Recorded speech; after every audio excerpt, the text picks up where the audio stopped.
This ABC15 flash briefing is sponsored by Sanderson Ford. All roads lead to Sanderson Ford. I'm Faye Fredericks with your top stories from ABC15 Arizona. Mesa police involved in a deadly shooting around 10 Sunday night near Mesa Drive in Maine. Police say a 42-year-old man broke into his ex-girlfriend's home. When officers went to the home, they say the suspect pulled out a gun and shot at police. They shot back, killing the man. No officers were hurt in the incident. In the state of education, Arizona's teacher shortage only getting worse. Currently, nearly 30% of teacher vacancies remain unfilled statewide. Compare that to just under 27% at this time last year. This is according to new numbers just released by the Arizona School Personnel Administrators Association. It also shows more than half of vacancies this year being filled by teachers who don't meet the state's standard certification requirements. Fighting the fentanyl crisis, Representative Gallego and Attorney General Mesa holding a news conference with first responders and public health officials to address the growing concern in our state. And we must double down on our efforts to keep this killer drug from entering our state and our country.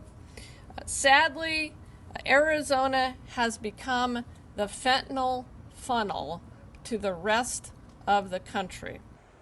Gallego introduced bills like the Buck Stops Here Act to target bank accounts linked to human and drug smugglers. And earlier this year, City of Phoenix rolled out free naloxone kits at public libraries.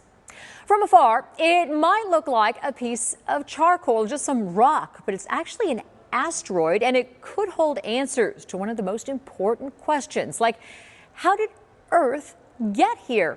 And a small sample of it is now back on Earth with a team of Arizona researchers leading the overall mission. Here's ABC15's Cameron Polo. It was a moment 7 years in the making, a time capsule potentially holding the secrets about the birth of our solar system, now safely back on Earth. We're trying to answer some of the fundamental questions that everybody has of how did we get here? How did life get started on Earth? Where did the oceans come from?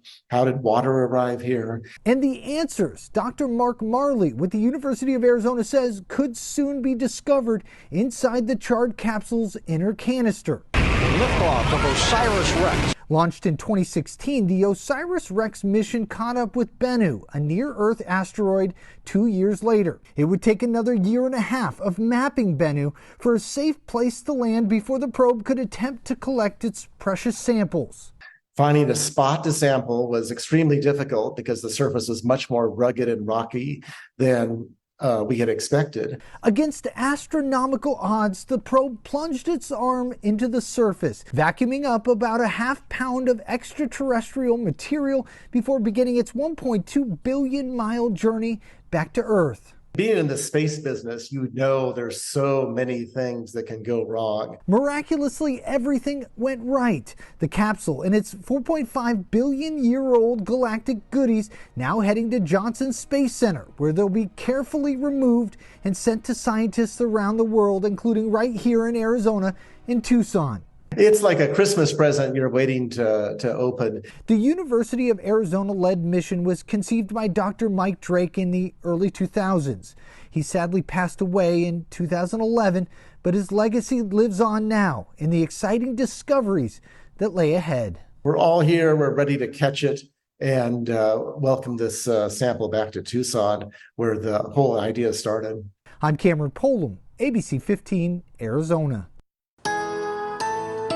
Hey there, everyone. Tracking your most accurate forecast. I'm meteorologist Jorge Torres. It's still going to feel like summer for your Tuesday here in the valley, starting off with temperatures in the upper 70s at 6 o'clock in the morning, heating up to 98 at midday and topping out at 106 degrees, 2 degrees shy of the all-time record of 108 set back in 1989. And we're still forecasting near record highs for at least the next several days as this big ridge of high pressure still is parked over the southwest, but beginning By the latter part of the weekend into the weekend, we have our first fall storm on the way. That'll bring with it some gusty conditions Friday and especially Saturday, and then cooler temperatures by the latter part of the weekend and early next week. Your 7-day forecast showing temperatures going from 106 on Tuesday to 105 Wednesday. Still hot Thursday with a high of 104. Breezy on Friday with a high of 101, and then cooler for the weekend with highs in the mid-90s with breezy to borderline windy conditions on Saturday in Phoenix, and then cooler on Sunday with a high of 90 and lows in the mid-60s.